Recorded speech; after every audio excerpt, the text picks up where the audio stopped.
about conference championship games. Is Dabo gonna silence the haters? Is Texas gonna win the rematch? And also, I want to talk about: do y'all think if Ashton Jeanty made a late push for the Heisman? So let's talk about that first before we get into the conference championship games. Let's talk about Ashton Jeanty, his body of work, and if you think he made a push for the Heisman. Go ahead, Ron. Yeah, I've been saying it from the jump. I love running backs. The last running back to win was Derrick Henry. And, the coach, Boise State's coach, said something that we've all said before. If you're a Heisman Trophy winner, you get your team wins. Colorado is not even in their own conference championship, right? And like I said, Ashton Jeanty is carrying that team on his back while almost breaking a record that hasn't been touched in years. Yeah, I know people gonna say you hating with Travis Hunter because he's spectacular. He makes spectacular plays. He plays both ways. He plays a lot of snaps. But when you talk about all that with winning, he doesn't do that. And that's what Ashton Jeanty does. They're in the college football playoff because of Ashton Jeanty, right? And if I put Travis Hunter on Boise State, would they get to the playoffs? I don't know. I don't think they would. He's at Colorado with a much more talented team, and they're not in the college football playoff.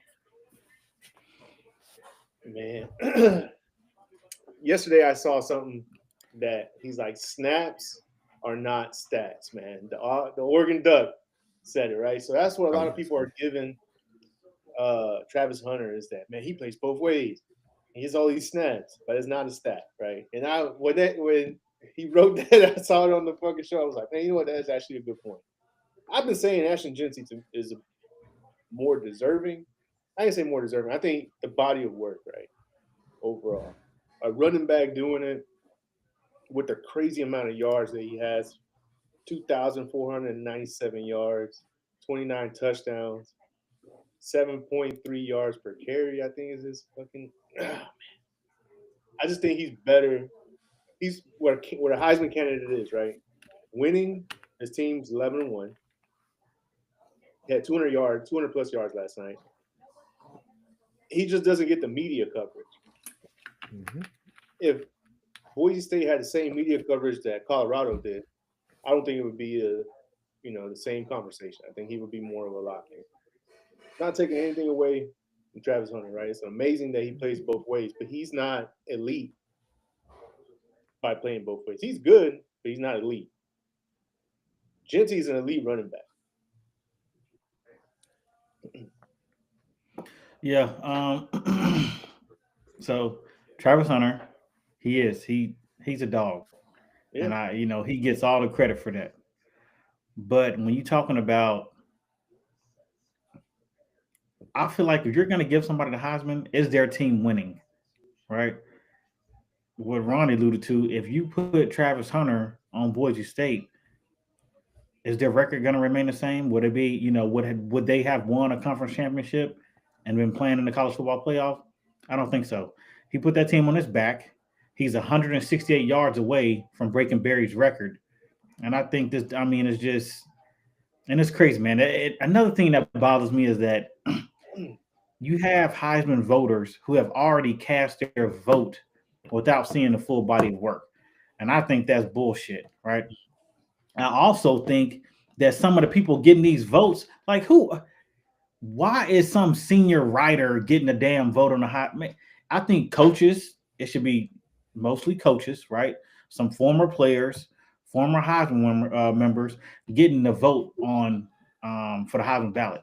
Because I just don't like the fact you got people that ain't never played a snap of football making these. Oh man, it irritates me, man. I'm not a big fan of that, but I do think that Ashton Jeanty deserves the Heisman Trophy. Hey, I'll go back on something you said real quick that I read. They said most coaches said they would pick Ashton Jeanty over Travis Hunter for the Heisman because his position is so important on a team, right? And yeah, like I said again, it's two ways. Yeah, that's good. But I mean, but if you have a good running back, somebody that can help you control the game, it's a world of difference. And they said if you polled all the coaches, most of them would pick Ashton Jeanty as the best player in college football right now. I forgot where I just read that at, but I read that this morning. Mm. Yeah, it's a shame, man, because I think even though he made this late push, I still think they're gonna give it to Travis Hunter. But hey, look, he get a free trip to New York. He get a bunch of free shit. Hey, Enjoy his time up there. is Travis Hunter a bad Heisman? I don't think so. No, he's not a bad. No, I don't think he's a bad. I'm not trying to take nothing away from him. I just think that That's- Ashton Jeanty is the guy that should win it. I just think that because of the coverage, it's the only reason Genty's not in that combo more than Yeah. because when you look at the conferences, it doesn't even to me, Big 12 and what are they the Mountain West or whatever? Yeah, Mountain West. Mountain West, right? It's not about the strength of the conference or anything. It's about the body of work, and like you said, Ron, he's winning, right? Colorado's not. And Colorado has, they have another Heisman candidate or potential person in Shador. So, yeah. You know what I'm saying? They're going to have two representatives there. I don't know, or one. So we should find out after sometime either tomorrow or Monday who's actually going up there. I think it's going to be Shador, Travis Hunter, Cam Ward, and Jeanty. Yeah. We'll see. So, first game on the slate: Arizona State, Iowa State. I think some of the keys to this matchup. Well, one, you got Arizona State head coach, right? Kenny Dillingham, 34 years old, youngest head coach in FBS.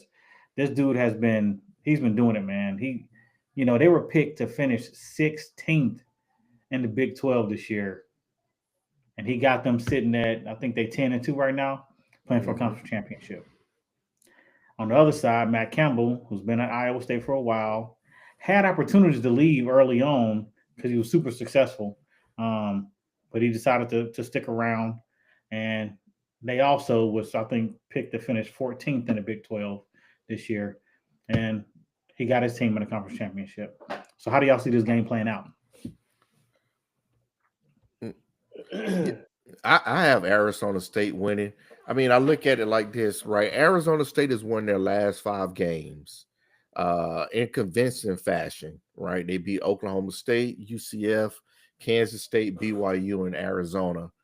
Iowa State going into this Big 12 championship have won 3 of their last 5 with losses to Kansas and Texas Tech. I look at Scatterbo, the running back. I think he's pretty good, right? I think he's going to help them control the game. And I just think Arizona State is going to be I think they're going to come out of this game the winner. I like what Dillingham has done for them this season. I agree, man. I think Arizona State is the hotter team right now. They got the what's it called? Late season push, right? The confidence, late season confidence. The momentum is with them. Quarterback play, they have they're about equal in quarterback play and running back. Right now, I think even though Iowa State is favored, I'm going with Arizona State, man. Yeah, I'm going with Arizona State too. One of the hangups that I had making this pick is that Scatterbo, he accounts for I don't know, man, like 40% some of their offense, man. Like he's the second leading receiver on the team, and obviously he's the leading tailback. So that puts a lot of pressure on the OC to try to mix it up and give Iowa State different looks because Matt Campbell is a great defensive coordinator. Even though he's the head coach, he's making the calls on defense, and I think that's going to be important for them to get off to a good start. Is to give them a bunch of different looks and using some motion and try to confuse the eyes of the defense because they're gonna be locked in on Scatterboo because he's a beast, man. That kid, he's a beast, man. Runs hard. Yeah. Yeah. I seen somebody said he reminds them of Toby Gerhardt when he was at Stanford. Oh, yeah, I thought that was a pretty good. I know it was a lot of because he's white, but I think he's pretty good, man. I like it. The old school type, fullback type. Yeah. Getting it. Yeah. And he can catch out of the backfield, man. Yeah. You usually don't see running backs with that type of build. He's real like center of gravity, super stocky, but he got hands, man.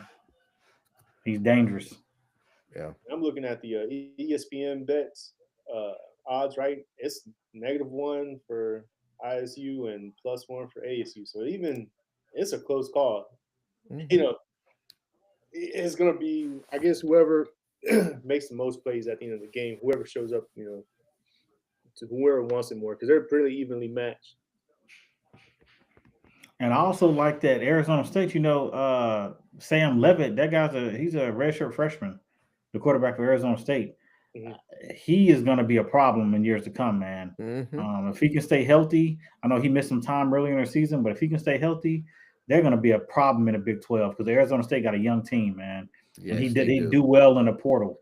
So if they can keep up, I don't know what their recruiting class looks like this year, but I know he's going to do some work in the portal. And if they can keep this up down the line, they're going to be a problem to remain in the Big 12. 21 touchdowns, 5 interceptions, man. That's pretty good. Yeah. Yep. All right, next game up, I think is the ACC championship. So we got Clemson and SMU. I know Ron is praying for Clemson's downfall, so Bama can get in there. Well, we'll see. This is a chance for Dabo to silence the haters, man, because he's been hearing it for the past couple years. You ain't adjusting to the time. You don't use the portal. You can't win with that roster. Da da da da da da da da. All the noise. So this is his time to silence the haters. SMU is favored by 2.5 points. They have a very explosive offense. Rhett Lashley is the head coach. I think he's Miami's former OC. But he's a phenomenal play caller, one of the best in the business. Well, this year, and he's making it happen. He's making it happen. They have been beating teams convincingly, and for them to come this far along, right? They went out last year, winning I think Conference USA, right? And then they come in to the ACC and already playing for a conference championship. So how do y'all see this game playing out? Go ahead, Ed. This is why I got my Heat hat on, because Miami should be in this damn game. You know what I'm saying? But I'm going with SMU, man. It's a tough. Clemson's hard to beat, right? They've been there, the coaching experience, the players. But I'm gonna go with SMU, man. I think explosive offense, right? I think they're gonna jump up quick on Clemson. They're gonna catch Clemson off guard and put up points, and Clemson's gonna make a game out of it. But I'm gonna go with the offense, taking SMU, man. Yeah, I'm going with Clemson in this one, and I've said that before. Rhett Lashley has done a phenomenal job with SMU this year. I know he has an explosive offense, but for something in me, Dabo, I think a lot of people have slept on Dabo, right? Because Dabo has struggled these last couple of years. He hasn't adapted, but Dabo is a championship coach, and he knows what it takes, right, to win in this type of environment. This is Rhett Lashley's first time here. Dabo's been to the ACC championship multiple times, right? So I think he's going to have them boys prepared, and I think Clemson pulls off the upset and sneaks into the college football playoff.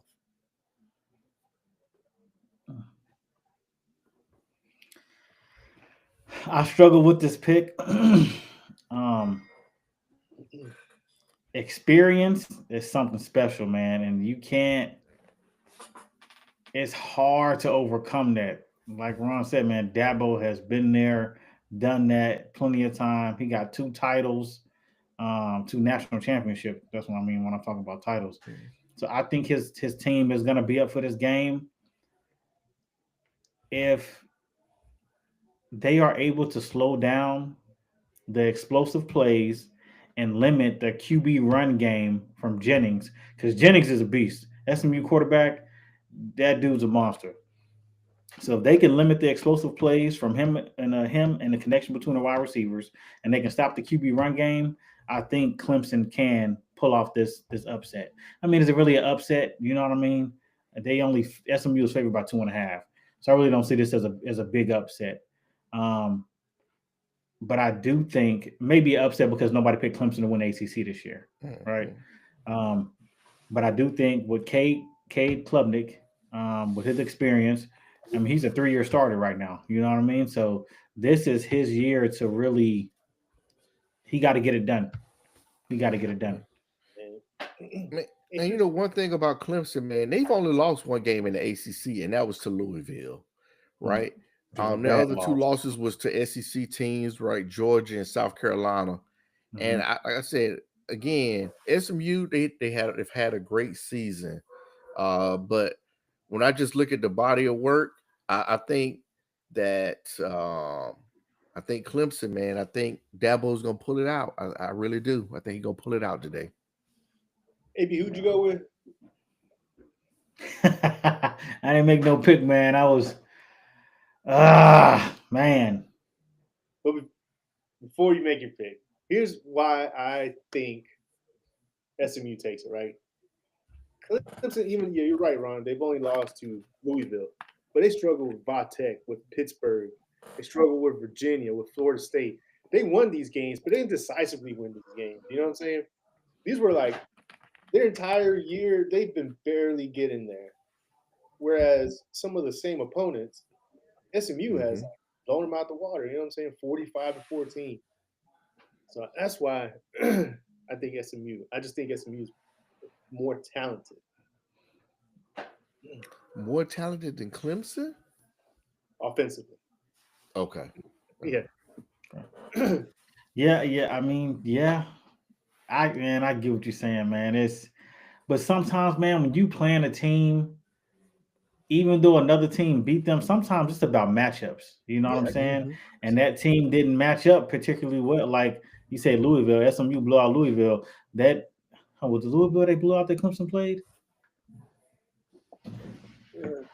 Clemson lost. They beat SMU beat Louisville by 7 points. Yeah. Oh, okay. But Louisville beat Clemson. Yeah. Mm-hmm. So who knows, man? Who knows? I'm gonna lean on the experience, and I'm going with that. Yeah, upstairs. I'm gonna lean. All right, man. I'm gonna lean with Dabo on the experience. Yeah. Oh no, man. Game, man. Give me a second, man. Okay. Y'all can keep going. All right. What's the next game? The next game is Penn State and Oregon. Man, this game I feel confident in picking, man. I personally don't think Penn State is that good. Right? They're 11-1, yeah. Who'd you play, right? You didn't even play the toughest people in your conference. They're gonna run to a buzzsaw against Oregon. Okay. So this right here kind of had me as a head scratcher, and I'm going on a limb. I think Penn State wins, and I know I may be wrong. I know James gonna let me down, but and I don't have the stats in front of me this time, but I want to say he's like 4 and like 14 against top 25 teams. You know, he could never beat, of course, Ohio State or Michigan, right? But I think the opportunity to win a Big Ten championship in such a flawed season this year, I think he's going to do it. I'm going with Penn State. I think Dan Lannon has created a monster at Oregon. He got the experienced quarterback with Dylan Gabriel, but for some reason, I just think Penn State is going to win this game. So I'm rolling with Penn State. Nah, man. And we'll see. Penn State is a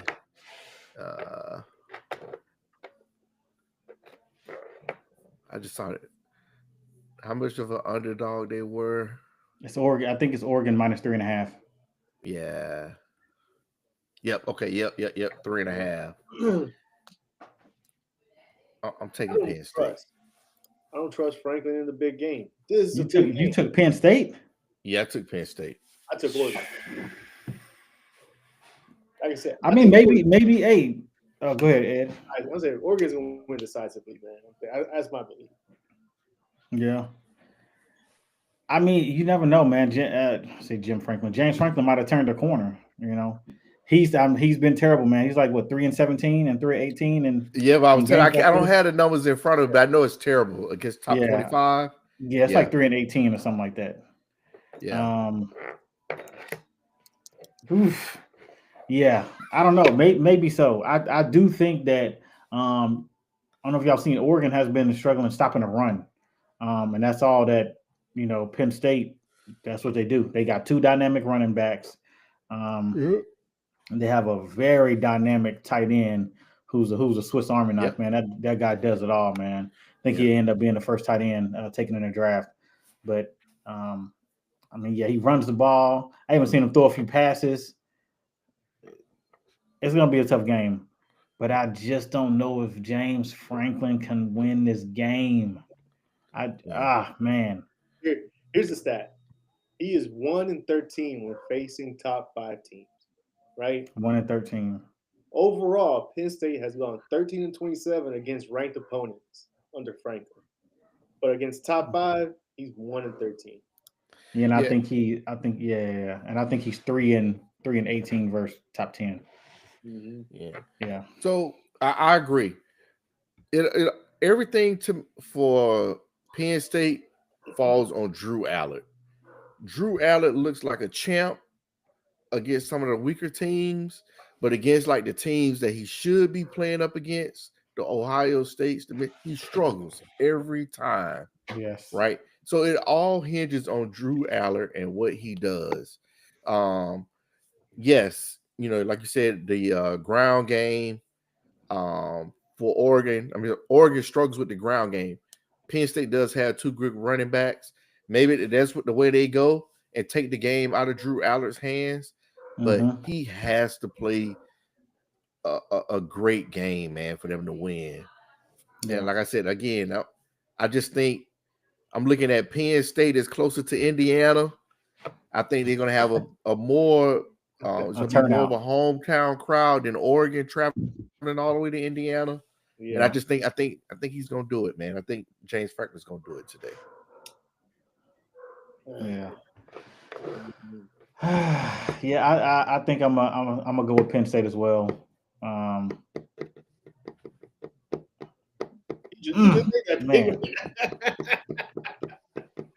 Ooh, hey, don't go. Hey, put your money where you have seen the facts. The fact is, James Franklin can't win the big game. You're right. I'm changing my pick. I'm going with Oregon.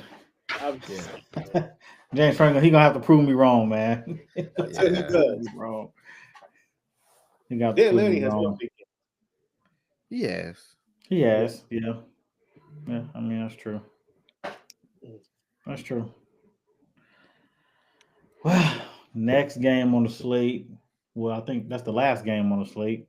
Yeah, Georgia, Texas, and Georgia. Texas is currently favored. The line has moved every day. I think it started off at 1.5. Then it went to 2, then 2.5. Now it's at 3. This is a rematch. These teams already faced off. Georgia won the first game, 30-15, and really just dominated the line of scrimmage. Um, you know, they forced Texas into some, bad costly turnovers.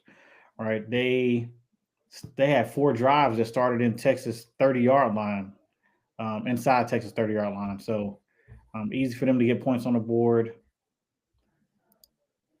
This game is different, right? A rematch. I think that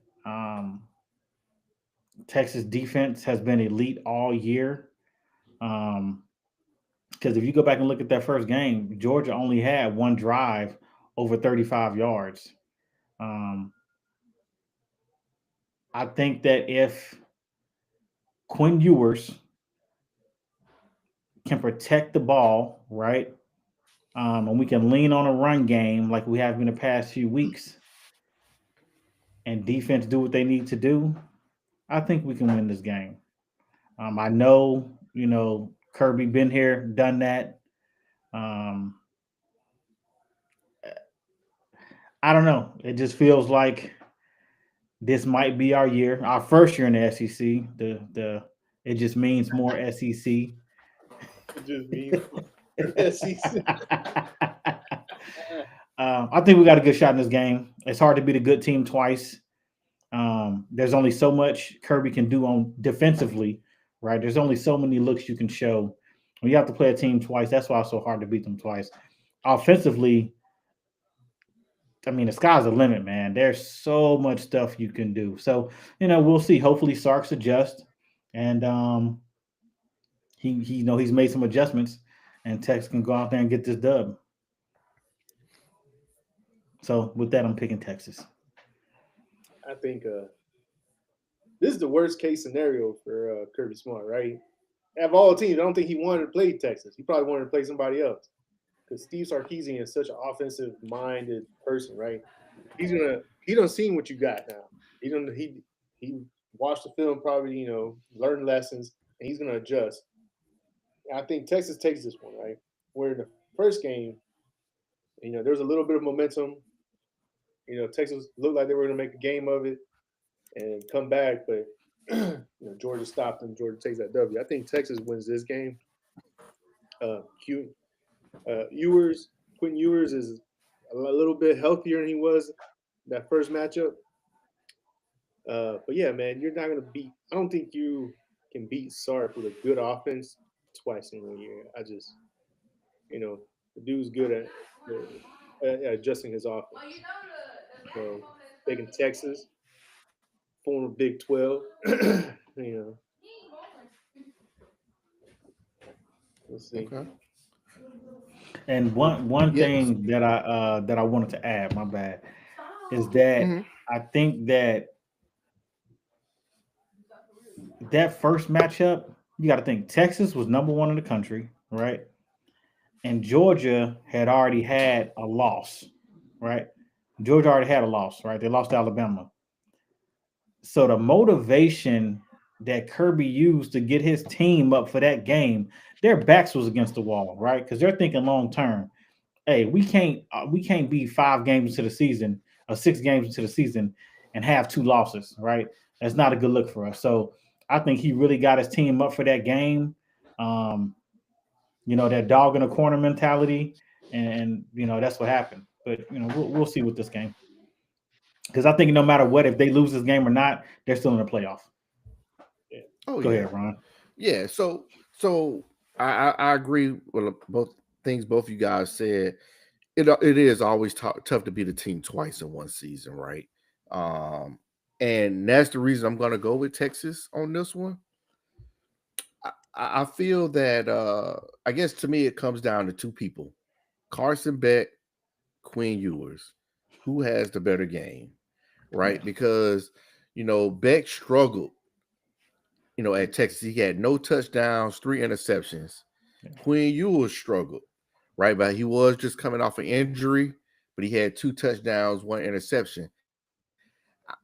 He was struggling so much that Sark tried to put a spark in by inserting Arch Manning, right? So now I know it's time has passed. Ewers should be a lot more healthier this go around. But it's going to come down to those two. I just really think right now, I think Ewers is probably playing better ball than Carson Beck. I think Sarks was able to see what Kirby did in the first game. He's going to make the adjustments. And another thing that hurt Texas in that first game was ETN, right? He had 3 touchdowns in that game. I don't think he's playing in this game, right? So if that's the case, again, that's another nod towards Texas.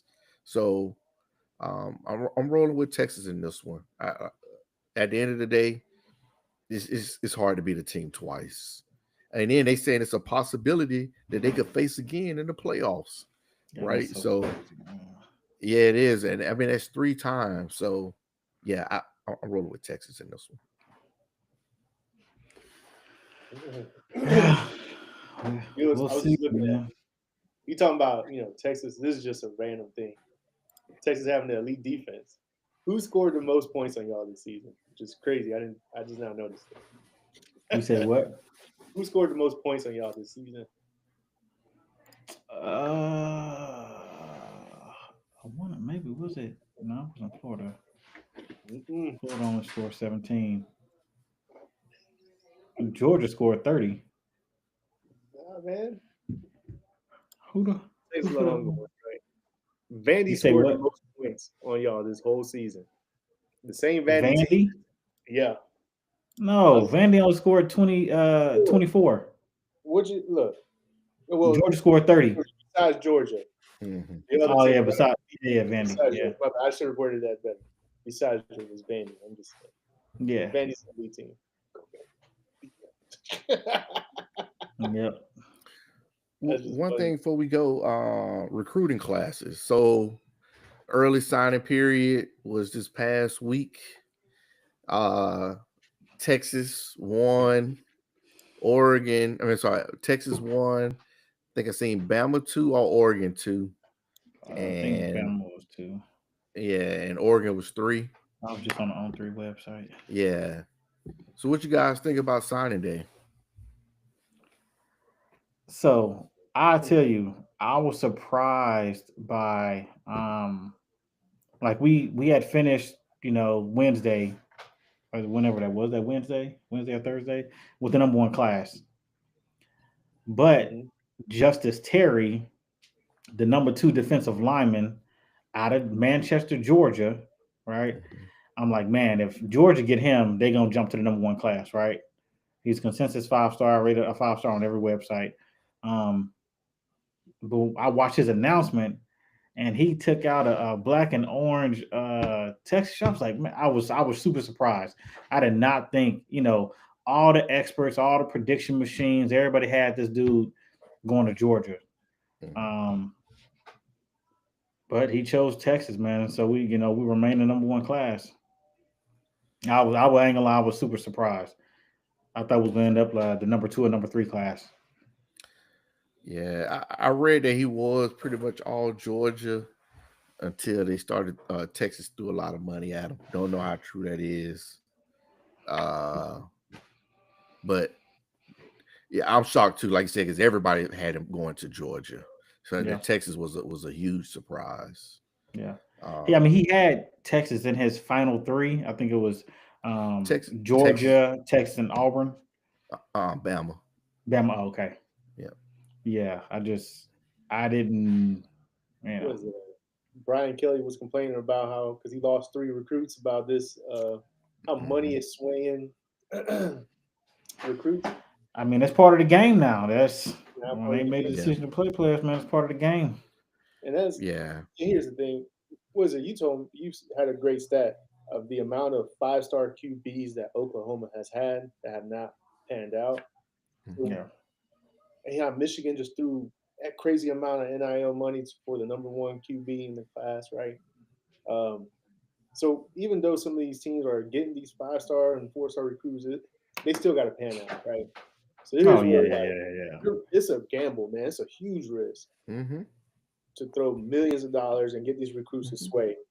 So I mean, I didn't think that when looking at the recruiting class, I didn't think Auburn would be up there for number 6. Yeah. Yeah, they sounded a good class. They But did. I was reading something, man, I cannot remember where I was reading it, but it was breaking down how these contracts be working with the school, like an NIL, right? So all of this money, say if they say, oh, this person gonna get, whatever, 10 mil over the next, 4 years.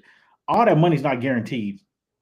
So, it's some of that may be guaranteed. It's like written like an NFL contract. So if you play this amount of games, if you these stats and okay. Yeah, I was reading that breakdown. So it depends, like, oh, buddy, they got the 10 mil. I don't think that whole 10 mil is guaranteed. I don't know the details, but I would just imagine that they're not just going to get this dude $10 million to come play for 3 years. You know what I'm saying? Like there's stipulations in. If you leave for the draft early, if you know what I'm saying, there's a whole bunch of different stipulations in those contracts. Because this was the issue last year, wasn't it? Some of these NIL people not paying. Yeah, that was 2 years ago, that was 2 right? years ago. Jaden That was Jordan. Who? Yeah, Jaden Rashada. Jaden Rashada and Jordan Addison out in USC. Remember when he transferred from Pitt to USC? Yeah. See, yeah. And going back to what you were saying, Ed, too, about like, Oklahoma, they 5-star quarterbacks not panning out. I looked at another thing. This was a while ago, though. But everybody thinks like the NFL is full of 5 stars, and they're not. No. It's mostly 3 stars and below. Yep. Are more in the NFL than the 5 stars because they they may not have flashed in high school, but with the proper development, they have gotten better, right? Yep. And that's why I just think it's crazy to pay these guys so much amount of money coming out of high school. If they was coming out of the portal, I understand it because you've seen their body of work at that level. But coming out of high school, and then like I said, you got it depends on what class you're in. This is guy Jared Curtis. I think right now he's the number 1 quarterback for the class of 26. But he plays 1A ball. You know, and it's out different. In Tennessee. Yes. Yeah. But he plays 1A. And that's going to be an adjustment for him once he gets to college, wherever he decides to go. He committed to Georgia, then he decommitted. Yeah, he did. Yeah, he decommitted from Georgia. Yeah. I played 1A ball in Florida, man. There's a difference when we played that 4 or 5A teams, man. Them kids, we had 22-something players on the sideline. They had like 50-something players. Oh, you know what I'm saying? There is a huge difference, man, when it comes to size. I see it here in Virginia, man. The 6A. But I think stars. I think that it's and I agree with what you're saying. Like the level of competition is different. But I think when it comes to quarterback, there's some things that you see on film, like, okay, this will translate, right? No matter who the competition is. If you got a strong arm, you got a strong arm. If you got good pocket awareness, you got good pocket awareness. And I think he's just that. I've seen some film on Jared Curtis, and I mean that dude got an arm, man. He got a strong arm. And also, I think Texas, man, with 5 5-star recruits and what was the other number? 14 4-star, man. I think it's all in player development, right? We saw Texas A&M have an amazing, crazy recruiting class. None of them didn't pan out. They had the best recruiting class of all time. Yeah. It didn't pan out. Player development wasn't there. So it's all got to develop players, man. Yeah, and that's what you see, man. If you oh my bad, go ahead. No, I was gonna say a lot of those players left too, man. They still haven't been like stars at the other level either, wherever they went. Yeah. Didn't work out. But I was saying about development. So, our top cornerback, Jahdae Barron, right? He's projected to be a first-round draft pick, right? He's a Thorpe Award finalist. This guy was a 3-star corner coming out of high school. Didn't have many offers. I think he had like 6 or 7 offers. But that shows you the development in the program.